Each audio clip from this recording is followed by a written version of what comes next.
එනවද මාත් එක්ක රසමනස කූරකල මැල්ලුමක් හදන්න? ඉතින් මම මේ කූරකල කඩා ගත්තේ අපේ ගෙදරින්. අපේ ගෙදර ගස් කීපයක්ම තියෙනවා. අපේ අම්මා තමයි ඒවා හදන්නේ.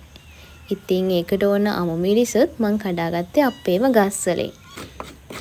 ඊට පස්සේ මං අපේ අම්මට කියලා පොල් ටිකක් ගාගත්තා. ඊළඟට කරේ ලුණු අමු මිරිස් මේවා ටික කපාගෙන පැත්තකින් තියාගත් එක.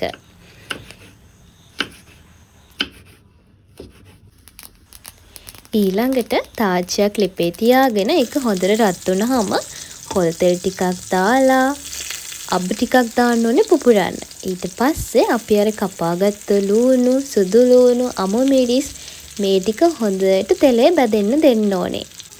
ඒ ටික හොඳට තෙලේ බැදෙනාට පස්සේ කහ කුඩු චුට්ටකුත් මේකට එකතු කරන්න ඕනේ.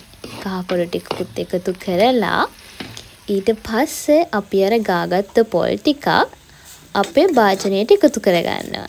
පොල් ටිකත් හොඳට මැලවෙනකන් තියලා අවසානයේ තමයි අපි කොළ ටික එකතු කරගන්නේ.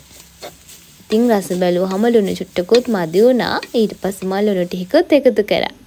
හරි. ඔන්න දැන් අපේ මැල්ලුම නම් හැදිලා ඉවරයි. මැල්ලුම නම් රසට තිබ්බා. ඉතින් ඔයාලත් හදලා මට රස කියන්නකෝ. එහෙනම් අදට ගිහින් එන්නම්.